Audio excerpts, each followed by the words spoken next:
I used to be a singer before I got into real estate. It's actually a really cool thing. Like, I had a couple songs on the radio. I had videos on Much Music. What is your stage name? I don't know. Come on. Why don't you share with our audience? It was... Ladies and gentlemen, welcome back to another episode of More Than a Sale, where we don't just talk about the successes, we talk about the failures, the journey, the challenges, and the triumphs that people have made to get to where they are today and find success in the real estate industry. And today, I have one guest. She's a singer, she's a dreamer, she's a realtor, she runs a successful real estate team, she does a lot of transactions. Karina, Eskandary. Hi, Ron. Thanks so much for having me. What a great introduction. The biggest listing of my career, $6.8 million listing. I feel like, I guess, a self-pressure that I impose on myself, doing the most that I can. And I remember just crying because it was like all that work I had put in, finally, there was some kind of recognition for my efforts. If I need to call this many people to get this many appointments to make this much, what is the work I need to put in every single day? Make it a consistent thing you do. I exercise, I spend time with my kids. If I'm gonna be a realtor, well then be a good one. One of the things I said in the introduction is that you a singer, a dreamer, and a realtor. I heard that. You dropped it. So can we expose the biggest secret? Can you tell everybody? Sure. So I used to be a singer before I got into real estate, and it's actually a really cool thing. Like, I had a couple songs on the radio. I had videos on Much Music. I opened for Sean Kingston, The Roots. No way. Yeah, I had an album, and my song was actually featured as like the theme song for Dancing with the Stars. So that's kind of cool. Is there a song that if you were to say that this is where you were on? I would use that one, Dancing in the Stars. Dancing in the Stars. Yeah. That's what the song is called. Everyone's fucking... I'm gonna search it right up on Spotify. There's gonna be a link. A link's popping up under here. My car right after this. I think this should be the theme show of the song, the dancing. Yeah, but you don't know my stage name, so maybe you won't find it. What is your stage name? I don't know. You're gonna have to. Why don't you share with our audience? What was your stage name? It was Karina S. Karina S. Yeah. Fantastic. So how did that journey look like for you, from being a successful singer where you were on Much Music and having your songs premiere, and then kind of navigating into the real estate industry? First of all, what made you do that? Well, I did go to university. My degree was in biochemistry. I wanted to be a vet, but during that time, like, I've been singing since I was a kid, like really young. I was actually trained classically. Wow. So I did like opera style. I was in musicals.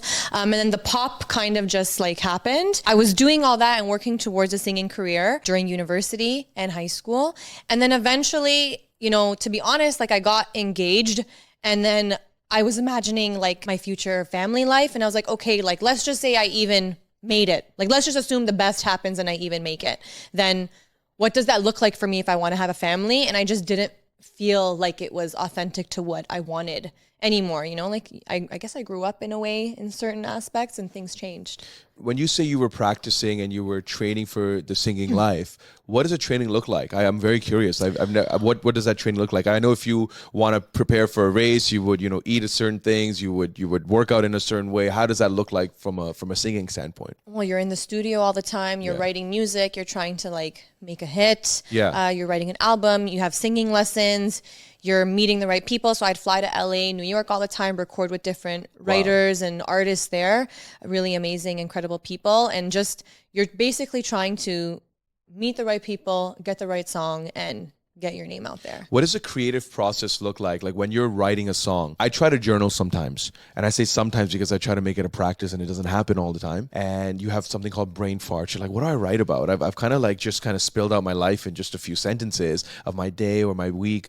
But when you are writing something creatively, what does that creative process look like for you? Well, when I was writing, so I most of the time, 90% of the time, was involved in the songwriting. I always had like professional songwriters with me as well.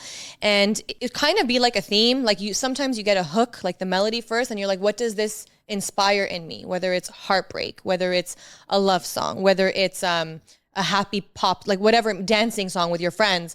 And then you kind of get the theme going on that.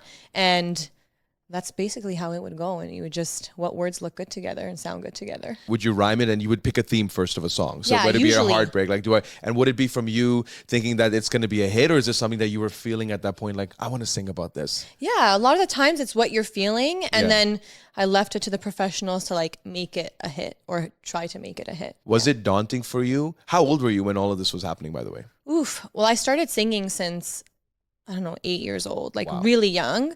And then this portion, the pop portion where I was recording stuff like that, I want to say I was 16 probably around 16, 17.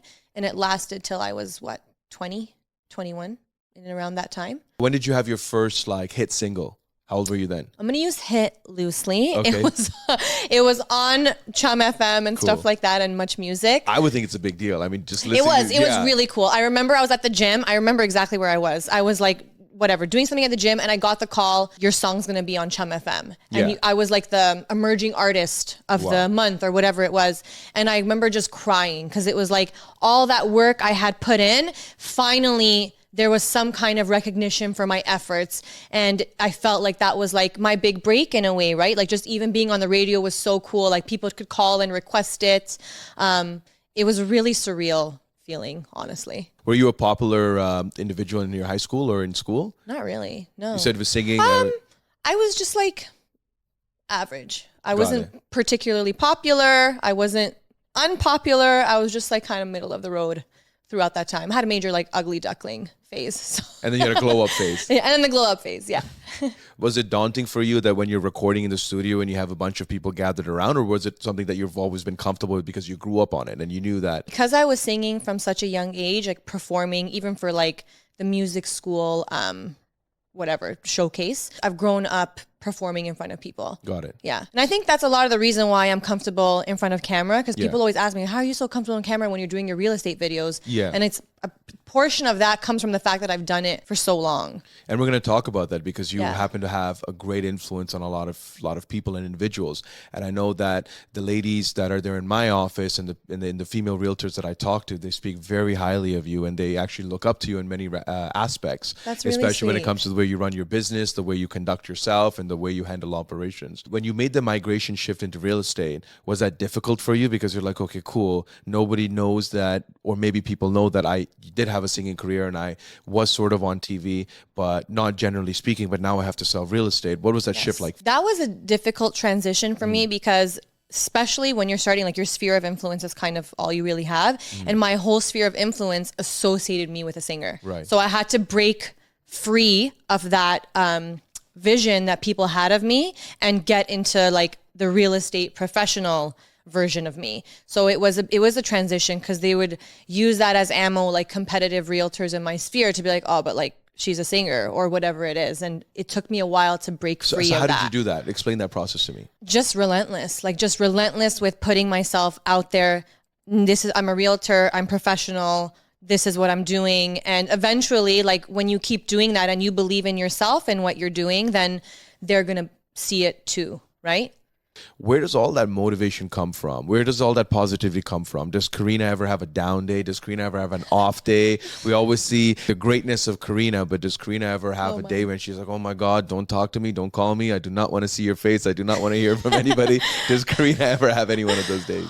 A lot. I'm, what you put on social media or what people see, of course, it's always, one version, but like, I have lots of down days. In general, I'm like a happy, positive person, but I do have lots of down days. I have lots of days where I'm honestly burnt out and I just can't speak to anyone, or I need to fill my own cup before I get back out there and do anything. Like for the month of August, I was really just shut down. Like I think there's something in the moon at that time. Yeah. I know a lot of people. There's in the summer this year, like it was a lot of emotions were up in the air. Yeah, I just felt like anytime someone wanted something from me, it was like a big burden, and I was like, I just didn't want to deal with it. So I felt like I was just really burnt out for that month, and I needed to recharge. I feel a lot better since September started. Like my mindset shifted, but in August I was like, I'm done. So what does that look like on you on your down day? Like I have my own ways of dealing with it, and part of that is eating. I have a very bad like I'm a stress eater, so I hate it because once you eat and the next year you're like, what did you do? Put on all these extra calories for no reason. You gain nothing from it, but it felt good in the moment. I'm the guy that will eat out of the ice cream tub. Oh right? man, Ron. yeah. It starts with one bite and then the whole tub's gone. So I have a little trick. I grab the smallest spoon, but I always try to dig in. So at least it's like one bite. You feel like if you did. When you try to scoop up enough ice cream on that one little, that little teaspoon that you have. So what do you do in your moments of when you're feeling stressed or you just, feeling down? For me, I just want to work out. Got it. So I'd want to, like, my form of self-care is I want to walk, like through nature. So I need nature to ground me, I find. I need my phone off. So like if I hear my phone buzz when I'm during those times, it like, I can't. So I want my phone away from me on silent. And I usually just go for a walk where I'm surrounded by trees or nature, just something very grounding. I went to my parents' cottage and like there was like no reception there, which was amazing. And I exercise, I spend time with my kids, and I really try to not look at my phone. If I look at my phone, it derails me because then you'll see things pop up, right? And I'm one of those people where if I have unread messages or emails that I haven't intended to, it drives me nuts. Wow. Like my inbox has to be clear. Wow. So that's the problem is people ask you random questions throughout the day, right? Just like little things like, can you find the property management's contact? Like something simple. Yeah. But that to me is it puts stress on me if I don't get the answer in that second, because then the whole day I'm like, I need to respond to this person to give them this information. I need to respond to this person to give them the information. So it's like a mental stress I put on myself because of the way I like to respond ASAP. When I see you on social media, I see a strong, independent woman. I see a woman that is a team leader. I see a woman that cares for her children. I see a woman that cares for her family. I see a woman that cares for her business. And you have a lot of driving characteristics of, head on, where I just got to be the best every single day and give it my 100%. What do you think people see you as from a social media perspective? When somebody thinks of Karina Eskandary, what do you think they think of? What do you think the social media sort of gives off? What would you say? I mean, I try not to think about what other people think of me, but I do know from most times when I see people who don't really know me, the feedback is usually like, how do you do it all? How do you work out, be a mom, do this at work, do that? So that's where I think the most common thread of like feedback is like, I don't get how you find the time. I don't get how you do it all. So how do you do it all? Like if you were to replicate yourself, or let's say somebody was, what wanted to be like you, what would you advise them? What would you tell them? You know what it is? I just think if I'm going to do something, I might as well be the best version of myself at it. Right. And I've always kind of had that attitude. Like if I'm going to be in school, well, let me try to get the best grade or that I can, right? I also am just in general a competitive person. I've been like that since I was a kid. So I do know that about me. Like it's positive and it's negative in certain ways. But like if I'm going to work out, well, then I better have abs. Like, what am I doing? So that's kind of how I think. I love it. Like if I'm going to do it, then just do it properly. Yeah. Right? If I'm going to be a realtor, well, then be a good one. If I'm going to be a mom, do it right. Like, so I feel like, I guess, a self-pressure that I impose on myself where if I don't think I'm living up to my potential, it stresses me out. So I always want to be doing the most that I can. And like my biggest stress is I feel like I could be doing more. Whereas other people might perceive it as, oh my God, you're doing so much. I'm like, I'm not doing enough. Yeah. Like I should be doing X, Y, Z. So let me ask you this. I'm a Capricorn by nature, and Capricorns always tend to, generally speaking, I tend to take on a lot of pressure myself, and I'm very competitive. So when you're telling me you're competitive, I'm thinking, I'm like, okay, cool. Like in everything, playing charades, like my team better win. Exactly. If you let me down, like. Exactly. Like I'm so competitive for walking together, I will walk like little, I'm that competitive. Yeah, I'll walk a little bit. We would butt heads. Yeah, exactly. Let's say there's a camera light and we're standing together and it's like, I'm just going to shift. Yeah. So the small, but it's fun, right? Yeah. And if you do it with the right people, it kind of motivates you as well. And exactly. It drives you to be a little bit better. So when you put your life a little bit like that on social media, where you're sharing your viewpoints, you're sharing your thought processes, is there anything you don't like about social media? Has there ever been moments where you're like, this is the result of me putting myself out there and this is what I get in return? Can you share with? Of course. Yeah. The more authentic you are, the more polarizing opinions you put out there, the more you're going to get people who hate you.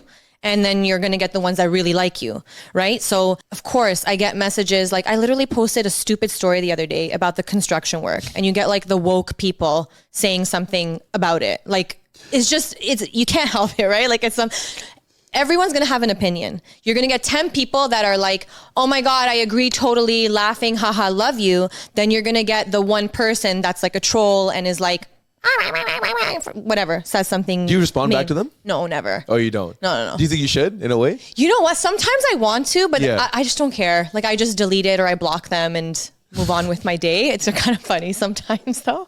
The more you put yourself out there, the more people have an opinion or think they should have an opinion about what you're doing, what you're wearing, how you're talking, all that stuff. And I noticed on your Instagram, you don't put out your phone number like all the other realtors do. Is there a reason why you don't put out your phone number? You know what? Yes. And I think a lot of that is being a female. Unfortunately, the reality is of being a female, like I can't put my cell phone number out there that way. Like I can't put it on a billboard. I can't put it so publicly out there because there's a lot of weirdos and I get weird messages already. Unfortunately, like that's a limit that I think females have, is they have a different level of like exposure that they can put just for their safety or like whatever it may be. I've had these conversations with many agents in my office about safety, about things they receive on social media, and it doesn't get talked about enough. And I don't know why. What are some of those moments for you that you can share with our audience that you're like, I don't know what to do in this situation, or why is this happening? Like, to your point, like I don't ever talk about it, but it happens often, not so much anymore, but before, like now that my cell phone's off, you know, I would get sent inappropriate photos from random numbers. I would get really creepy phone calls of people doing inappropriate things while they're calling me, you know, threatening messages, you know, like predatorial threatening messages. And like it happens.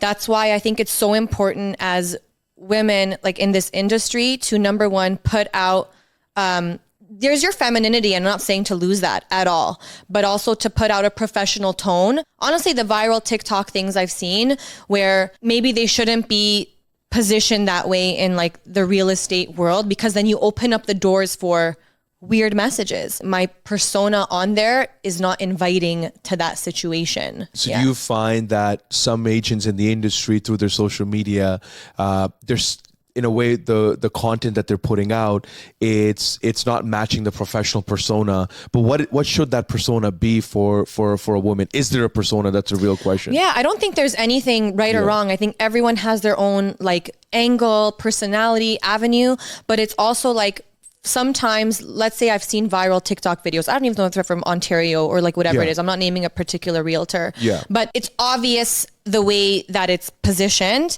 and they have whatever million views, and people are like, oh, like I remember girls on my team would be like, wow, this person must do so much business. Look how many views they have on TikTok. And I'm like, but what kind of messages do you think this person's getting based on this video? Right? So let's look back and think about what is this message that's being sent. And unfortunately for women, we do have to be a little bit more cognizant, I think, like, unfortunately to say. Tell it how it is. I hate saying that. I'm a woman. Like, you want to wear what you want. And I totally believe in that like you don't invite that, but we kind of have to be conscious about it. Yeah. Right? Because then it could open up, not that you're wanting it, but it could open up someone saying something inappropriate to you that makes you feel uncomfortable. So there's like a balance, I find, of like what, you know, your femininity and all that stuff, plus it's hard to explain. So one measure you take right now is by not putting your phone number, so that way you don't get caught up in those situations, but it does end up happening because somehow someone will find your phone number. Look, we're in the real estate industry, right? We got signboards outside. Exactly. We got our marketing materials all over there. In a way, you're like, I also don't want to limit the business because I don't know who's trying to reach out to me. But at the same time, how do I filter out these weirdos that you know, where things are going to happen? When situations like that occur, number one, how do you prepare for it? Number two, what do you do to not create those scenarios? And how do you create an environment or a situation when you're doing showings, when you're going on appointments, to protect yourself or keep yourself safe? So what advice could you offer to our female audience members that are listening to this, things that you utilize that you would recommend that they do so as well? I think especially when you're starting out, because that's from my experience, you're eager to go. So when something seems too good to be true, it usually is. Always ask for ID. Like if it's someone wanting to see a place that's vacant, that's $10 million and all that stuff, and you're like excited to go because you're new, don't just jump to things. Ask for their ID, check them on Google. So make sure you do that. Like before you go to meet someone who you haven't met that's found you from LinkedIn or Instagram, do your due diligence. It's different when someone is a realtor.ca lead because they came to your listing. That's different, right? They didn't see your picture and then click on you. But when they see your picture and then reach out to you for a showing, just be smart. Don't just chase, like your safety is so much more important than a potential commission. So do your due diligence and take a buddy, you know, take a team member with you, take a friend, take a boyfriend, take a husband, like the typical stuff, like never walk in front of someone, always walk behind them, keep the doors unlocked, don't have your car in the driveway to get blocked, like all those different tips and tricks. Now, you've been in the industry for almost 10 years now. Knowing what you know now, if you had to start all over, what would you do and what would you do differently? I don't know if I would do anything differently. Like, I'm happy with how the things progressed, but knowing what I know now of lead generation, I would have started it earlier. My first year in the business, because I was coming from a salary job on the builder site, I was like on cloud 9 after I had made more than I had the year before. And then I just kind of stopped and I like went to the beach to chill all summer. And like, you can't do that. You know what I mean? Like, you have to continuously be prospecting. So I think like, and that's fine. Some people are like, yeah, I'm happy making X and like, I'm good for the year. But with our industry, the challenge is you're only as good as your last deal. And so you need to keep prospecting to keep your pipeline full, to have that coming through. Like, we only have really 3 more selling months left. If you're not selling this month, you're not getting paid. Yeah, a lot of agents fail to understand the flow of business and the cycle. Yeah. Like, okay, cool, you smashed out 2 deals, but then do you have enough funds to pay your credit card bill the next month, the second month, the third month, the fourth month? How do you carry yourself forward, especially in the pre-construction industry where your payouts aren't as speedy, where, you know, you're supposed to get paid in 4 months or 120 days, but really it's more like 6 to 8 to 10 months altogether. Still waiting on those paychecks. Exactly. Yeah. When they do come, great. But then how do you keep yourself afloat during the next set of months? Yeah. A lot of agents fail to understand that cycle. Exactly. You need to keep your pipeline full to keep the business going for the next year and the year after. You can't just halt. And like, I did that my first year in resale. Yeah. I just like stopped and went to the beach. Literally. What I did was I blew it on a convertible. So my gosh. Yeah, I was 19 years old. I was like, yeah, I've never seen this. I remember when I saw the check and I saw the, you know, the figures, I was like, whoa. I can't believe I'm this. the richest 19-year-old there is out of all my friends. Yeah. Yeah. and then you live and you learn. What are some tips, some tricks, some advice, things that you would share with agents that are either A, starting out their career, B, not finding success, or C, that are in the industry and that are think of quitting? So I think you need to, number one, like cut out the noise. Don't look at what other people are doing, because that can throw you in a loop. So have a business model. And I think so many agents don't treat this business as a business. I've said this many times. They look at it as just whatever comes that day or week comes that day. But you have to treat it like a business. You have to work backwards with targets. If I need to call this many people to get this many appointments to solidify X amount of deals to make this much, what is the work I need to put in every single day in order to hit that? And everyone's goals are different. Someone who wants to make 100 grand is going to have a different view than someone who wants to make $1 million, right? So your numbers and prospecting will be different. Yeah. So know that and have someone who can guide you to understand what you should be doing to lead generate. But you need to have continuous flow from many different aspects. Like, most people don't think, if I do 40 open houses a year, right? And that's an average of 5 open people that walk in. That's 200 leads at the end of the year. That's a lot of solid leads to add to your database, right? So make that, if that's one of your lead generation models, make it a consistent thing you do, that you know for 40 weeks, I have to do open house. If this week nobody came, that's okay. Because when I do it in the next couple times, I'm going to get 15 people one day. You know, and I think I find, especially the new generation, because social media, like, they see people have followers and they like equate that to success for some reason. I don't know why. That doesn't equate to success. It doesn't equate to success, the number of followers you have. They lose sight of what's the actual work that needs to be done. Like, you need to call people, like, you need to get on the phone. You need to probably door knock. You have to have conversations. Like, you need to meet X amount of people a day to build your database to 100%. Sell, right? So, and I honestly do think a lot of people are not cut out for the business, straight up. It's a hard truth. It's a hard truth. And so, like, when you tell me people who want to get out of it, I would ask them, like, well, why? What have you done? And like, there are some people who, like, a sales position in general that's commission based might just not be the right fit for them. And that's okay. Just know that about yourself. And I hear it because, you know, I'm so used to interviewing agents all the time. They sit right across from me. And I always ask this question. I said, why did you choose to get into the field of real estate? Oh, you know, I'm good at selling, or I've been told I'm a great salesperson, or I've been selling my whole life, or this or that, or I come from an industry of sales, or maybe I want to try something new. And, you know, everybody's response is so different. And sometimes you don't know because you want them to prove you wrong. Yeah. And I've had moments where I've had to let someone know. I said, look, did you get, and especially when it's a young individual, and I started very young, and I asked them, I said, look, is this something you want to do, or is this something that your parents are pushing you into it? And I asked this honest question because that's what a lot of parents do. They push their children in. Okay, this this person's not going anywhere. Like, yeah. You're not going to university, go do this. Exactly. Has there ever been a moment for you where you wanted to quit real estate? Oh, all the time. All the time. I literally like feel yesterday, it. Yeah, I feel it regularly. Yeah. Regularly.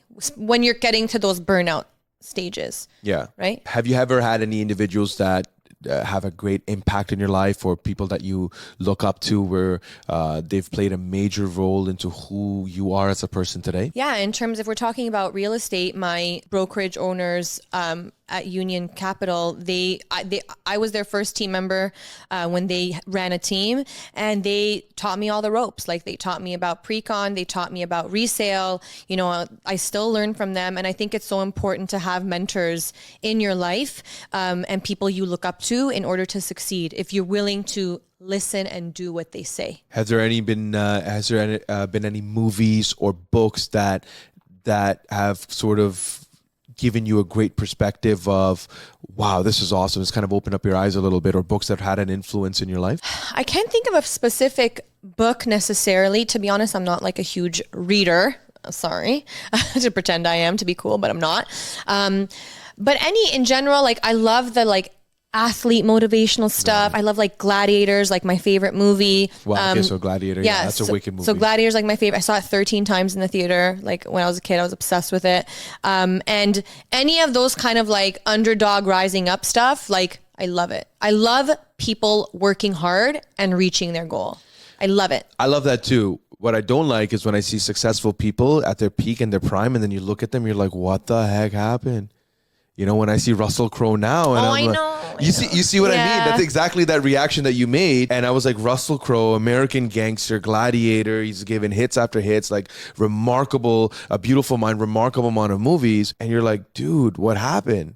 You know, is it, well, again, everybody has a right to be comfortable in their own skin, but you know, why are you not in the primetime A-lister movies anymore? Yeah. You know, what kind of roles are you picking? Or even when you look at a Nicolas Cage, if you watch Nick Cage in the 90s or the 2000s, holy crap. Like, he was like in every movie was a smash hit, home run. Where is he now? I haven't seen him. Well, he's still acting. Oh, he is? But you see the type of roles in the movies, and so that different. graph, you know, so that for me, I always use as a reminder that if it can happen to them, not that it's bad for them, it's just maybe that's who they are now. Yeah. And that's where they're comfortable with. Yeah. How do I continue to not tread in that path, or stay at your peak, or stay at the best level that you can possibly stay at? That's hard though, because you impose that, like, I feel that pressure too, where like, you know, top 1% for Treb, for example. Like, I feel that pressure to still be that, or do it every year, and it, like, you know, does impose like stress on your life. Yeah. If somebody randomly ran up to you in the street and that has never met you, that maybe knows you from social media, or maybe doesn't know anything about you, what would you want them to know about you? Who is Karina? Oh, that's a good question. If they don't, I mean, I think people don't know because I don't really post it publicly. Like, I am, you know, family oriented. I spend a lot of time with my kids. I'm actually really down to earth and very nice. Like, I'm a nice person. I'm not a bitch or anything like of that nature. I don't think I come off that way, but yeah, that's about it. Like, I just want to enjoy life. I like when other people are happy around me. I like when people succeed in my circle. I really love that. I love when the people around me are all doing well. And is this how you want to be remembered by? Yeah, I think so. Good mom, hard worker, and whatever she did, and that's all she wrote. I love it. Thank you so much for joining us on More Than a Sale, ladies and gentlemen. I'm really excited about this episode. Stay tuned. Karina Eskandary, More Than a Sale.